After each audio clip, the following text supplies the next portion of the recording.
Greetings, everybody. Let me fix my camera so you can see what I look like. Well, this is Dr. Ronald Brown, or as most people call me, just plain Ron Brown. And I'm going to be giving you a talk today on Mother's Day. Well, look at the title, The War of the Women. Mother's Day or Women's Day? Who could have possibly imagined that this wonderful holiday of Mother's Day, with flowers and chocolate and dinner and restaurants and who knows what else, could have been controversial, could have divided women into street demonstrations, those in favor of Mother's Day and those in favor of Women's Day? Well, like all holidays, which we tend to just celebrate, like Labor Day or like Christmas or like Passover or Ramadan, every holiday has a history. And very often, the history is a history we like to forget because we want to think of our wonderful holidays with food and fun and happiness. We like to think of them as being always that way. But in fact, there's a very complex history behind every holiday. Well, today we are going to be exploring the holiday of Mother's Day and discover some of the history behind it. So as usual, on the left, we see the outline. First, the golden age of women. Women were very important before men took over. Well, then along came Adam and pretty well kicked women off of center stage, and men took over in religion. Well, what happened to women? Well, women could either be saints if they were Catholic, or if they belonged to other religions and got a bit uppity or a bit ambitious, they would be burned at the stake as witches. Well, the American experience with women was rather unique because the frontier was a wild world. Women had to ride horses. Women had to wear pants. Women had to know how to shoot and defend the homestead. Well, where did Mother's Day begin? Did it begin in the middle of New York City with a bunch of rich women? Did it begin on the frontier with a bunch of frontier women demanding to be recognized? Well, Mother's Day, like every other holiday, gets political. Every holiday, Labor Day, Independence, July 4th, all of these holidays are political. Today, we see the same thing with Juneteenth. What about slave holidays? And then wrapping it up with Mother's Day today, the victory of Mother's Day over Women's Day, and what is the holiday today? So let's get going. Well, in ancient history, when humans first emerged from the trees of what is today modern-day Ethiopia and started walking upright and started spreading around the world, our earliest ancestors were nomads. And as you can see from the picture, you see the women and the children loaded on camels, the women carrying things on their head, marching through a dry, arid area looking for water. Well, where are the men? The men are out fighting off enemies to keep their women and children and camels safe. The men are off hunting wild animals to bring home food. So, of course, in ancient history, it was a man's world. I mean, the man was the leader. He would buy and sell women and slaves and camels. He was the one who ruled the roost and the woman stayed home. Well, in nomadic world, the women were always either pregnant or nursing or they were off taking care of their brood of children. So in ancient nomadic society, gods were all men. Well, that changed when people started settling down into villages and farms. They started planting crops. In the Middle East, we have the first grains, wheat, barley. We have in South America and Central America, the domestication of pumpkins, of gourds, of squash, of tomatoes and peppers.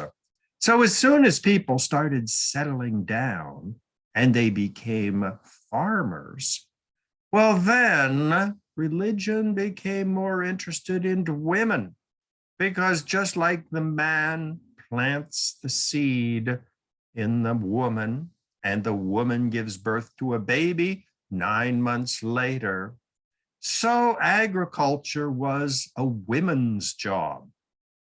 My mother, who grew up on a farm, always said that when you're planting crops, men were not allowed into the fields or into the family garden because that was women's work. Well, women emerged as very important in this agricultural society. As you see the famous statue of the Venus of Willendorf. Well, that's not, she wouldn't be very popular today, but this was the ideal woman, a woman who could make enough milk to feed a football team. Her hips were wide enough that she could give birth to a baby, and 10 minutes later, she was out in the fields planting and harvesting and taking care of the other children. So with agriculture and with the first towns, women and goddesses, female gods, became very important. In the Greek world, we had Aphrodite. In the Hebrew world, we had Asherah, the female goddess. And these were important for every ancient religion. Women were fertility. We even today talk about Mother Earth, Earth as a woman. The earth is like the woman's womb. We plant crops, the rains come, the sun comes, and we harvest the crops. So women were associated with fertility. So in our ancient world, back in Babylon and the ancient world of the Middle East, women's religion became very important when people started planting crops. Well, that ancient world didn't last too long, because one little farm village gradually was absorbed and became part of a larger kingdom. And we say kingdom because gradually men replaced women. Man's religion returned and replaced the religion of women. We see the male takeover of women's religion in the story of Adam and Eve, the ancient Babylonian legend, which was incorporated into the Jewish Bible and accepted by Christians and Muslims. Everybody knows Adam and Eve. Well, if you read the story of the Adam and Eve in the creation story, we say that God created Adam first. And then God said, it's not good for man to be alone. He needs a handmaiden, a helper.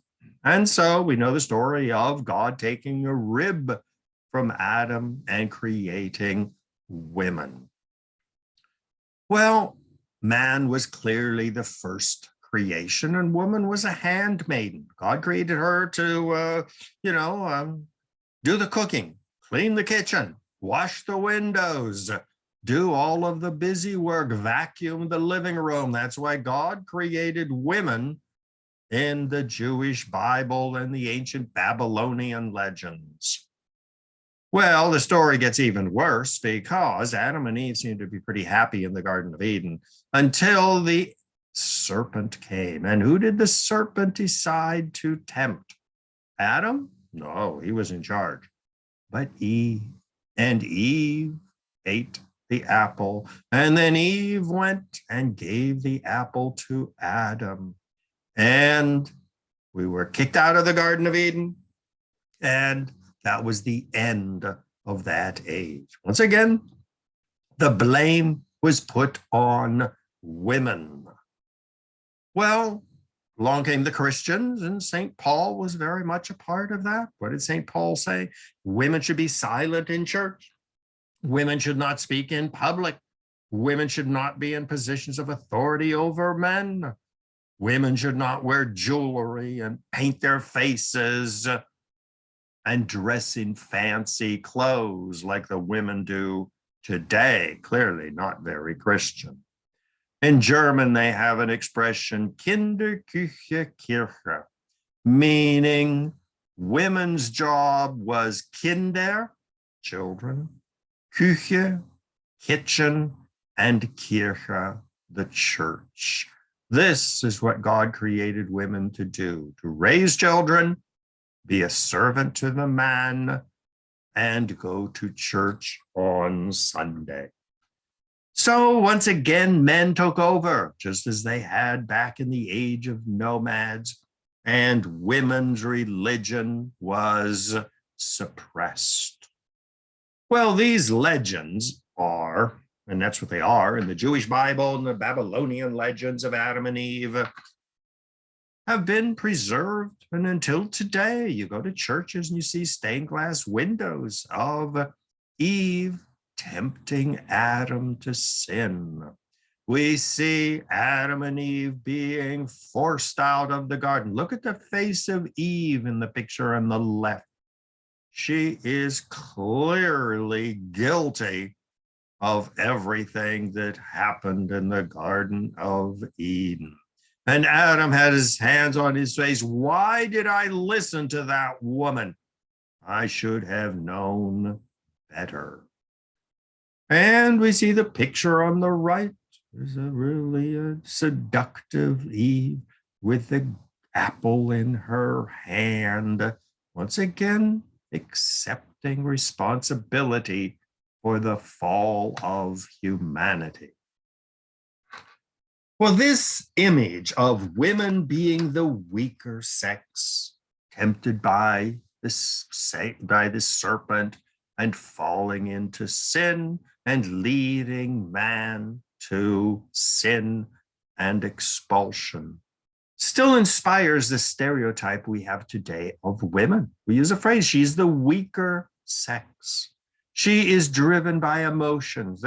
Women start crying at the least little thing. A man just stands up and deals with the situation, and the woman is over in the corner weeping and wailing. Women are not rational. They give out to emotions where the man says, okay, calm down, let's solve the situation. Women are oversexed. Look at all the magazines. Look at the way women dress, exposing themselves, mini skirts, painting their faces. Women spend more money on their hair and makeup than a lot of them do on their children's education. Women are romantic. They're always falling in and out of love. Women are child-centered. And in history, women had lots of babies. That's what they were made for. My mother had 8 babies, 9 actually. She lost 1. So I have 7 brothers and sisters. Women are home-centered. My father always said, when you are visiting the house where I grew up, he said, if you want to change one thing in your bedroom, you have to ask your mother's permission. Anything outside the home, in the yard, in the barns, in the chicken coop, in the river and everything, that's my father's world. The words we use about women, they're nurturing, they're motherly, they're tidy. They're always cleaning up the house, vacuuming, or at least they should be. Women are passive. Women are dependent on the man. The man brings home the bacon. Women are seductive. I mean, they use their sexuality to attract men. Women are dramatic. Oh, these great scenes of women. Another phrase, airheaded. They're not rational. They don't think. They're dramatic, hysterical. And we all talk about women drivers. Good Lord. I mean, it's an accident. It's always the woman's fault. Look at the advertisement for ketchup. You mean a woman can open this bottle of ketchup? Even a weak woman? And look at the advertisement for meat. All animals have the same parts, whether it is a cow or a sheep or a pig or a woman, it is all the same parts. These are what we call gender stereotypes, which are still very strong today. I mean, look at the female brain on the left. What parts of the brain are the most important? Chocolate and shopping. Well, then you have musicals and dramatic shows on TVs. Gossip is very important. Bad hair day, mystery moods and behaviors, fantasy, binges and craving, maternal urges, and weddings. Well, look at the male brain. Well, it is dominated by sex, but look what's around it. Computers, personal hygiene, power tools, sports, movies with explosions, getting lost and not admitting it, beer, lame excuses, jobs. This is what men are concerned about. These are stereotypes, meaning all women are like this, all men are like that. All Black people are like this, all white people are like that. All Germans are always on time. That's what my students say is my stereotype. Since I'm of German background, if I'm not in class half an hour before the class begins, the students are calling 911 and the local hospitals. These are what we call stereotypes. Well, when women took over, or I should say, when men took over with Yahweh, Jehovah, the God of the Jews, God the Father and God the Son of the Christians, the Prophet Muhammad and Allah, all these male gods running the show, what happened to women? Well, women had two alternatives. They could either become a saint or they could become a witch. In the Catholic Church, I was raised Catholic, so I know that women have a very important role. Compared to Judaism and Islam and Buddhism, women have a very high position in the Catholic Church. Women couldn't become popes or bishops or priests, but they could become saints and mystics. Saint Teresa of Avila. Look at the role of Mary, the mother of Jesus, almost as important as Jesus in the Christian Bible. In artwork, it is Mary, the mother of Jesus, with her halo and her crown. She gave birth to Jesus. So Christianity gave a very high position to women, and especially in the Catholic Church. Look at all these nuns lined up. I mean, if anybody went to Catholic school, you knew we had nuns who were running the show. Well, the nun on the right is my Aunt Mary, who was a mercy nun in Pennsylvania. Well, I asked my mother once, and my mother passed away at 97 about 5 or 6 years ago, so it was an older generation. But I asked my mother, what did you girls, because she had a bunch of sisters, and Aunt Mary had a bunch of sisters. And I asked my mother, what did you girls think of Sister Marie Fatima? And my mother said they envied her because she wasn't burdened with a husband and 10 kids. And as a nun, she got a BA in college, which was rare for a woman at that time period. She went on to get an MA, And she became the president of a college in Pennsylvania, where she was raising millions of dollars, building dorms, building science labs.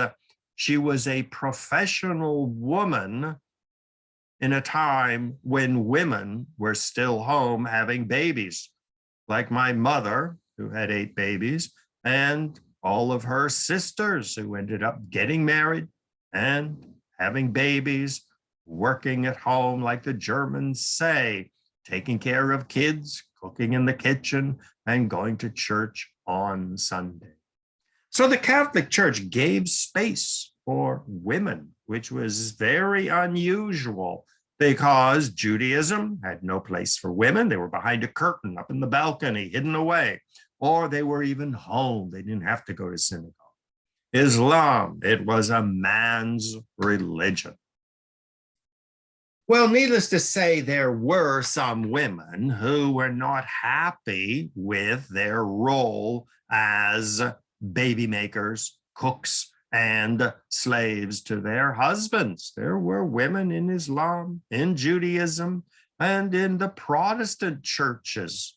Remember, the Protestant churches got rid of nuns, and they put the woman back in the kitchen.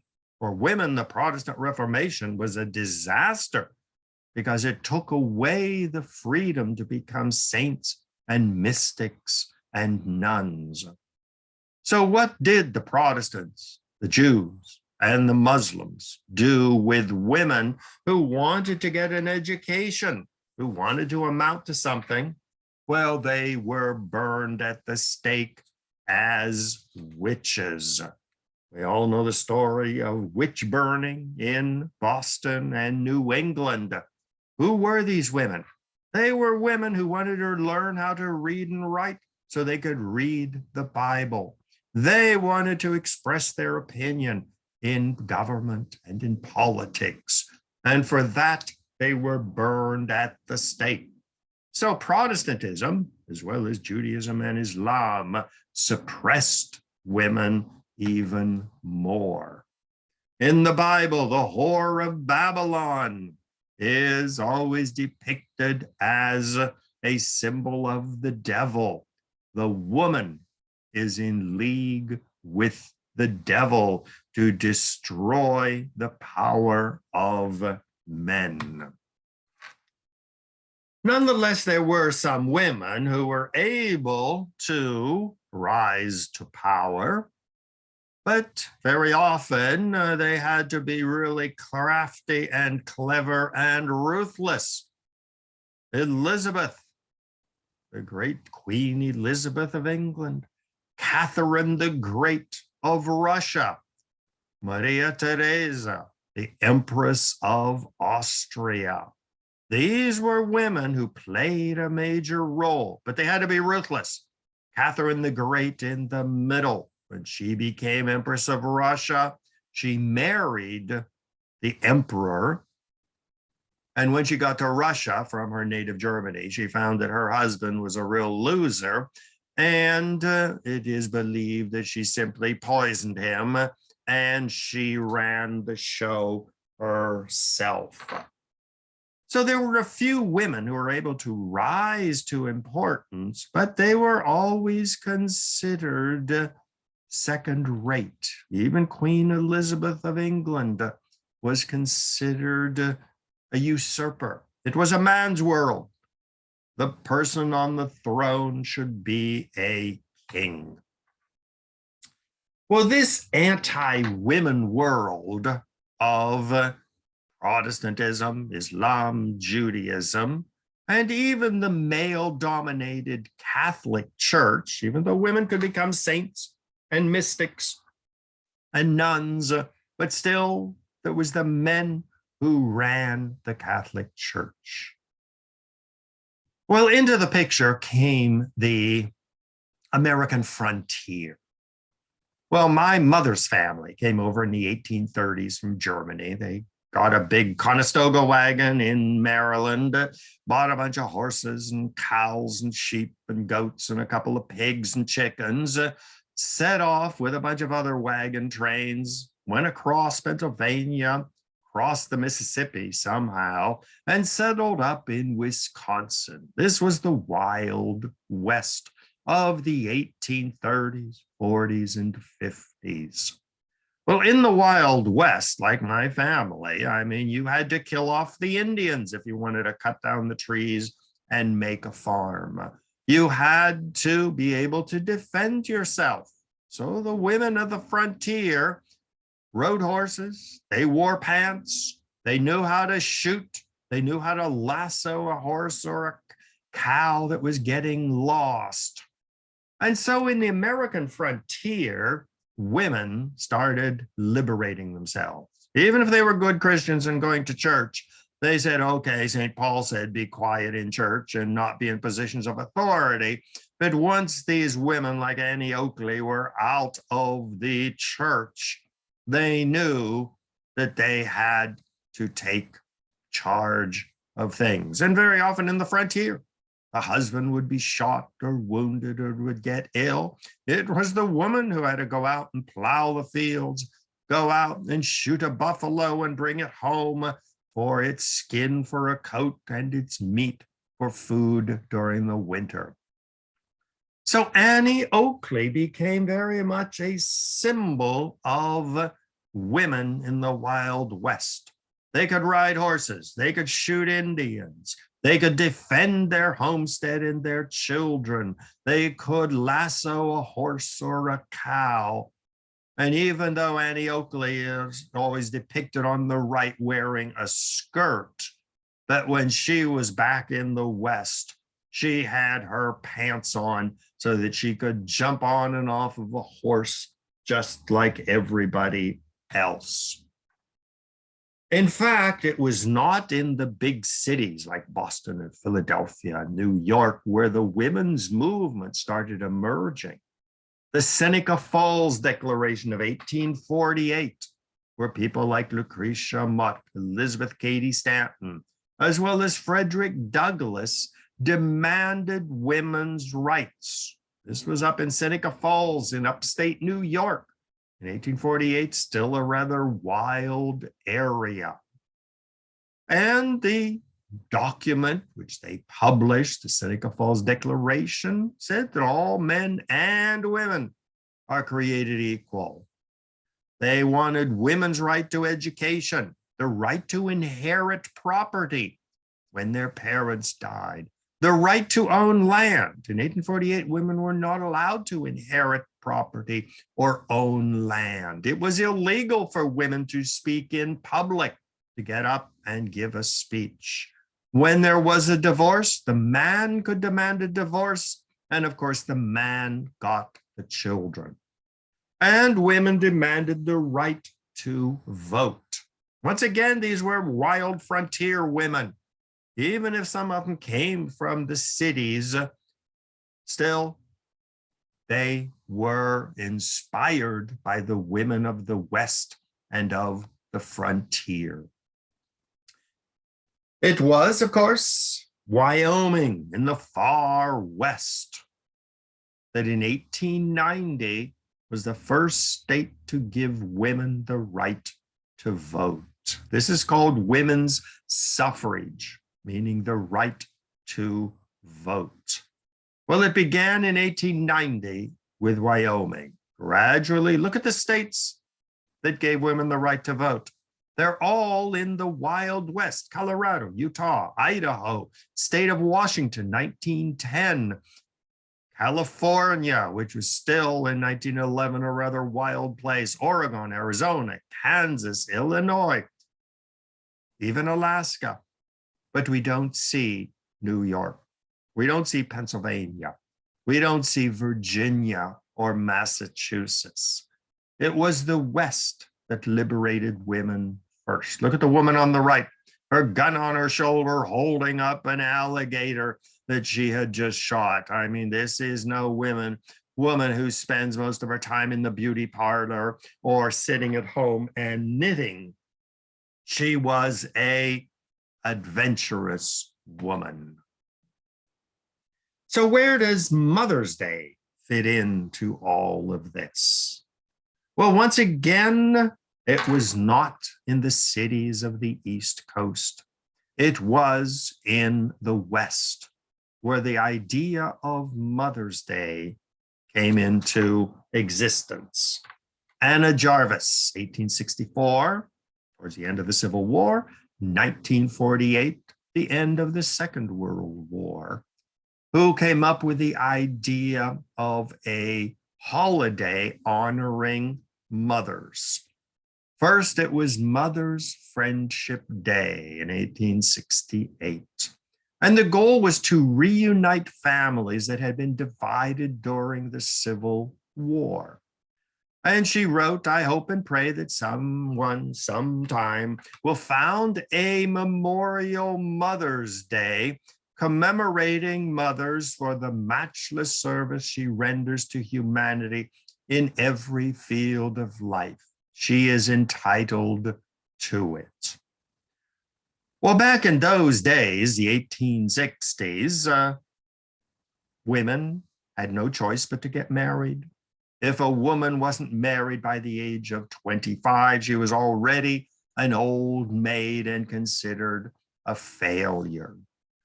And so Mother's Day was a day that would honor 99% of American women. The only people who were excluded might have been Catholic nuns, but in the 1860s, there were not that many Catholic nuns in the United States, and they were largely, in the cities. And so to have a Mother's Day was considered a positive thing. Julia Ward Howe wrote the Battle Hymn of the Republic. Once again, a woman who started emerging from obscurity and becoming a well-known figure, writing a famous song, the Battle Hymn of the Republic, which inspired the Civil War. In 1872, the movement for a Mother's Day grew a little bit stronger.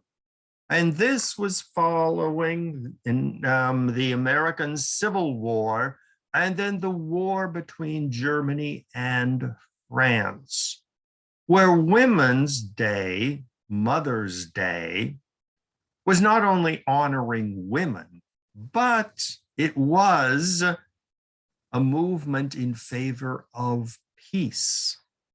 And so Mother's Day from the beginning was not just about women, but it was about women's contribution to society, saying that men waged war, such as the Civil War and the Franco-Prussian War and later World War I, whereas women represented peace.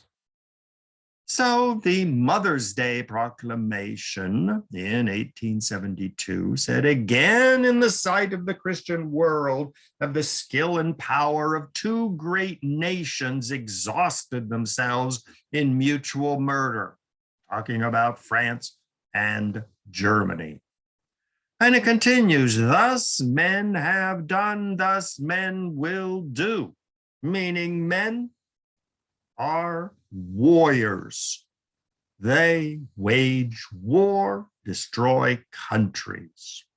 But the peace declaration continued. But women need no longer be made a party to proceedings which fill the globe with grief and horror, meaning women should not be part of all of these terrible wars being waged by men. Despite the assumptions of physical force, the mother has a sacred and commanding word to say to the sons who owe their life to her suffering.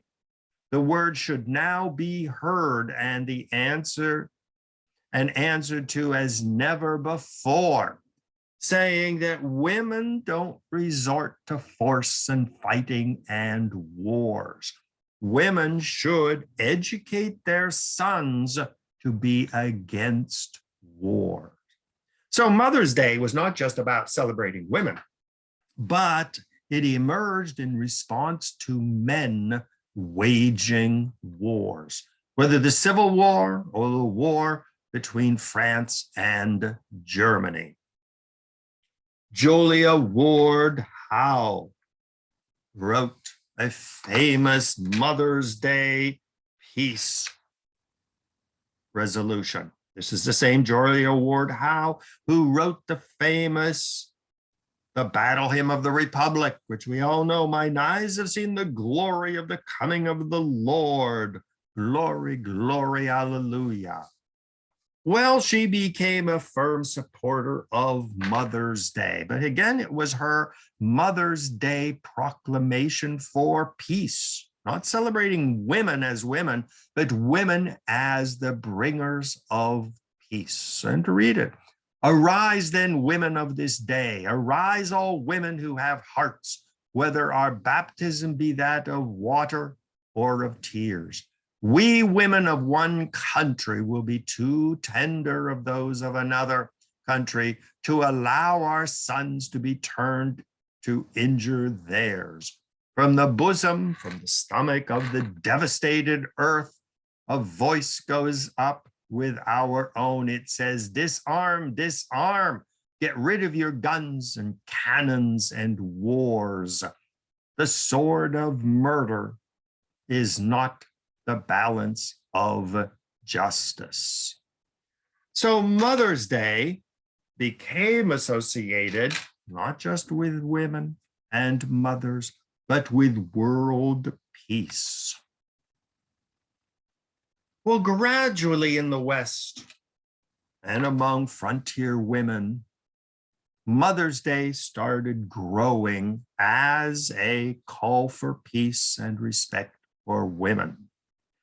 In fact, it is believed that the very first institution for Mother's Day was the International Mother's Day Shrine, established at St. Andrew's Methodist Episcopal Church in Grafton, West Virginia. On May 10th, 1908, they held their very first Mother's Day celebration. And this was with the presence of Mrs. Anna M. Jarvis, who is considered the mother of Mother's Day. And today you can see the very same church where 1908, the first Mother's Day celebration was held. Well, gradually, some very aggressive and ambitious women started saying, well, if this Mother's Day idea is ever going to take off, we need money. We need sponsors. So they approached John Wanamaker.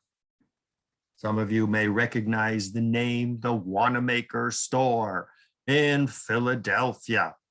I go there very often to Philadelphia, and I always go to their big concert at noon, free concert. Look at that magnificent organ in a department store, one of the biggest organs in the country, and they give a free concert.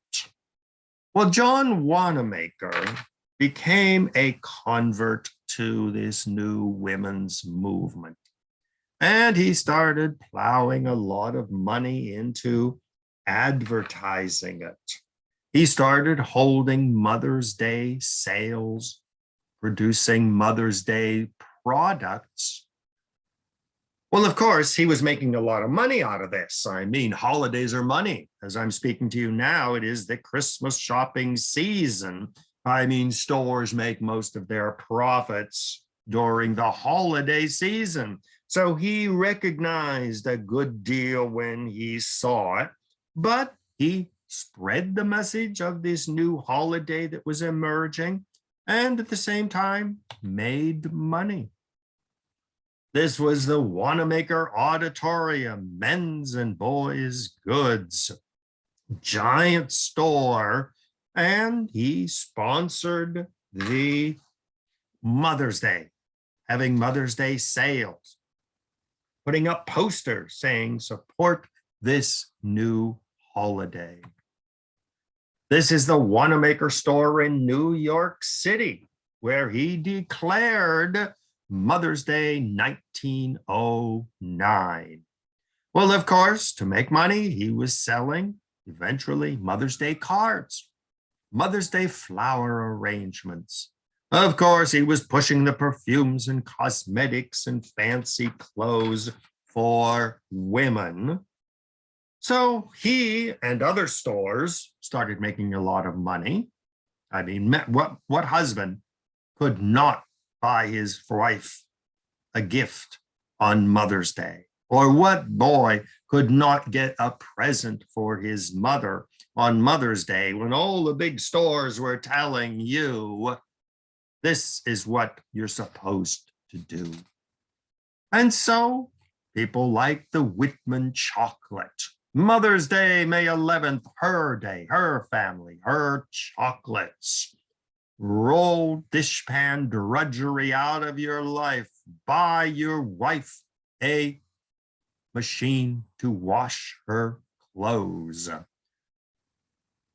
Buy her special soaps. I mean, look at that advertisement. Le Parle Obesity Soap.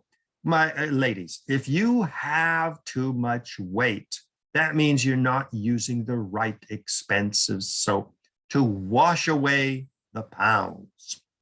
Well, but then just below that, you have chocolate, and now you have Best biscuits. Well, of course, mothers have to be well dressed, so they have to have the right stockings and fresh cut carnations, 10 cents. An entire bouquet for 50 cents. So Mother's Day started becoming popular, not because everybody loved the new holiday, but because money was to be made. Greeting cards, perfumes, clothing, hats and gloves, flowers, a weekend at a spa to make yourself beautiful again, and candy to get you fat again, so that you'd have to go back to the spa and get thin again. Women's Home Companion celebrated Mother's Day. Mother's Day in vogue with fashion, Good Housekeeping, Cosmopolitan, Red Book magazine, all started celebrating Mother's Day. Well, Mother's Day was more than just celebrating mothers. It was more than just peace. It was more than money. It became political. By May 10th, 1913, the House of Representatives declared that all federal employees must wear a white carnation. May 8th, 1914, the US Congress designates the second Sunday of May as Mother's Day. So gradually, this holiday, which began in the Midwest by a bunch of gun-carrying, horse-riding, wild frontier women, was gradually well on its way to becoming a big financial holiday, but at the same time, becoming a major political holiday. Well, the importance of women was also dramatically increased in New York City with the horrendous Triangle Shirtwaist Factory fire of March 25th, 1911.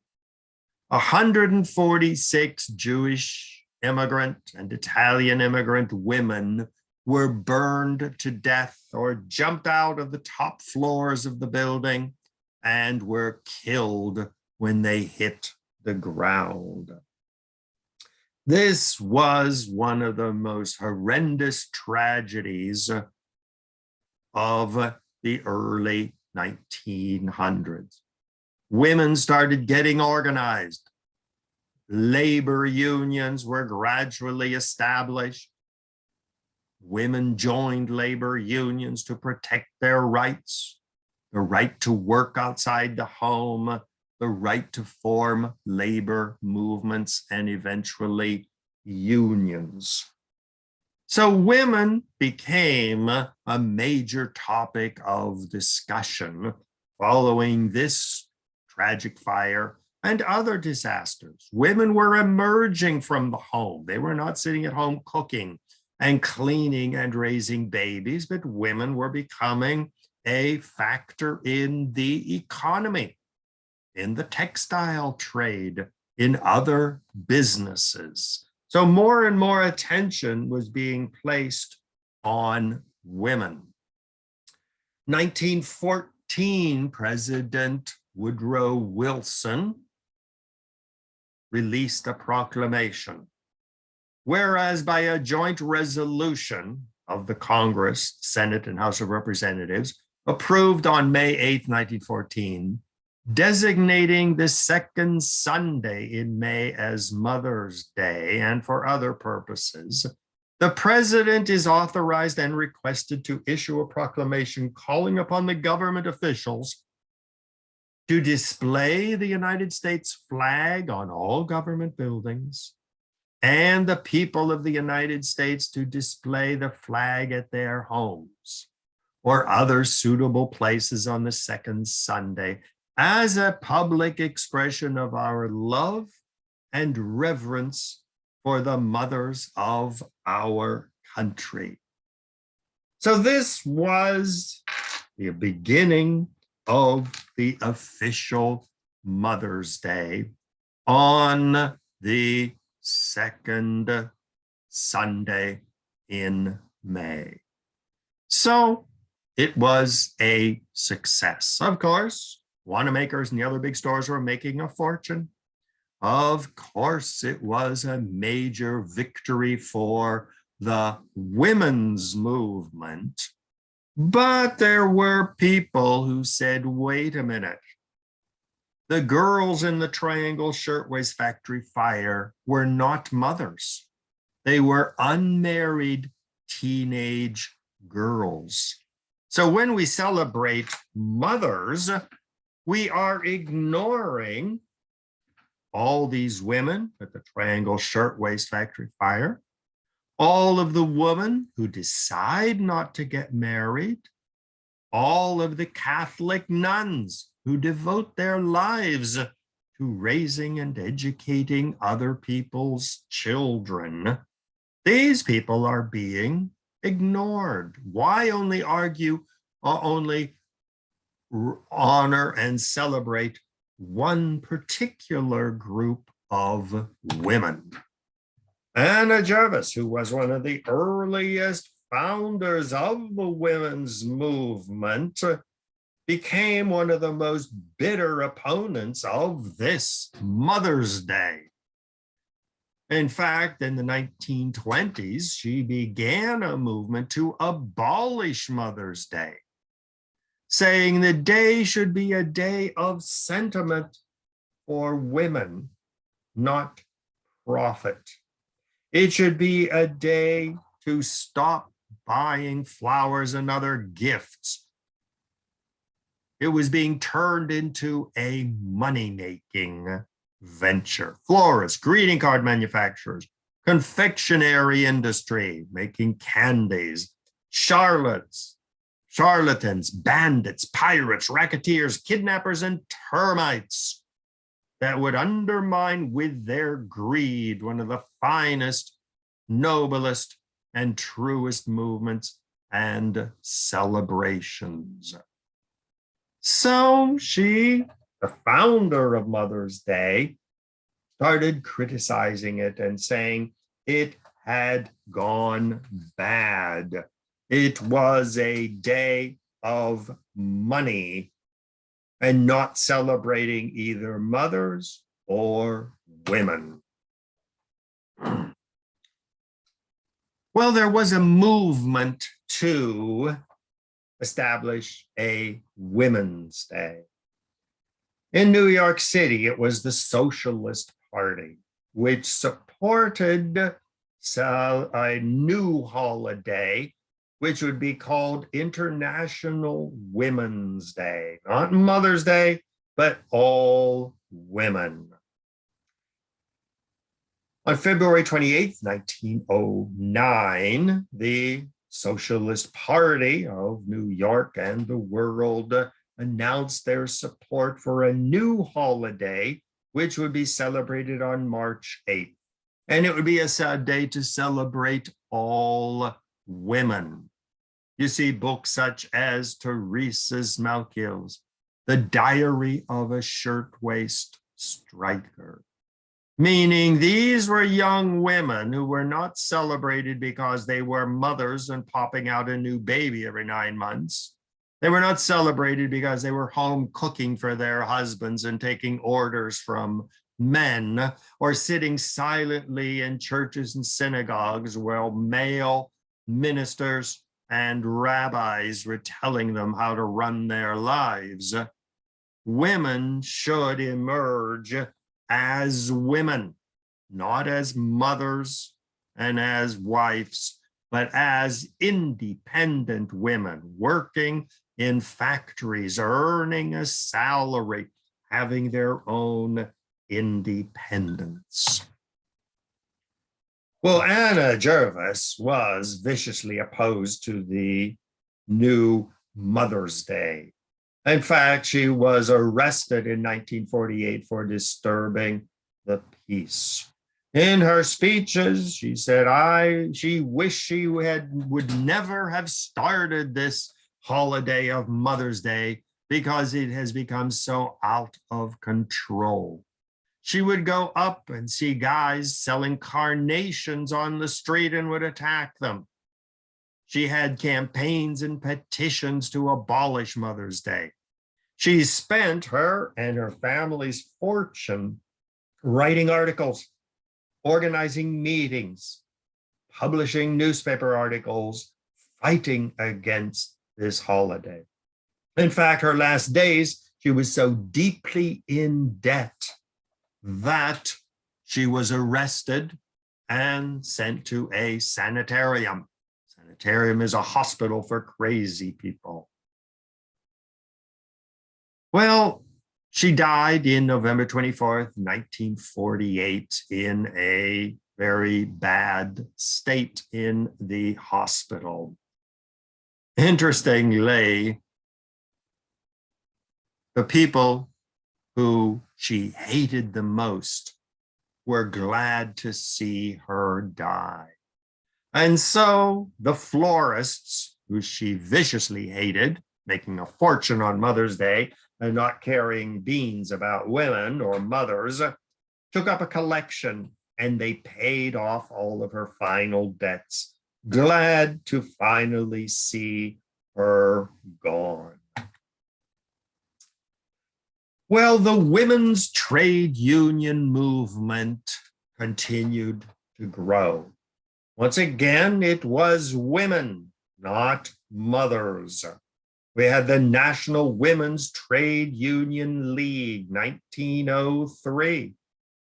Look at the sign in the middle. It says, the 8-hour day, a living wage to guard the home, arguing that a woman could have a job, 8 hours a day, 5 days a week, earn a living wage, and she could also be a mother. So that women were more than just mothers in the house taking care of their husbands and babies, but they could be members of a union, working in a factory, earning a salary. In the middle picture, we see picket ladies, tailors. Once again, women, businesswomen getting organized, demanding the right to vote. Women were more than just mothers in the home. They were working in factories. They were having jobs. They had an independent life. They were gradually getting a good education, and they should also have the right to vote. Well, there was a large-scale support for International Women's Day. Look at the poster on the right, on the top left. Arise, sisters, fight back against the war on women. men trying to keep women in the kitchen, in the churches and synagogues, and keep them pregnant. As my father always said, women should be kept pregnant in the winter and taking care of babies all summer. Solidarity with women's struggle all over the world. So this was some movement which began in the American Wild West, sweeping the United States and now becoming an international movement. Picture at the bottom on the left, you see International Women's Day, women and the struggle for change and revolution. See posters in Russian, in English, and other languages of the world. On the right, you see the role of a modern woman with a smokestack of a factory behind her, her head wrapped up in a cloth, ready to go to work, to be a major producer. So Women's Day is growing as more and more women are not mothers.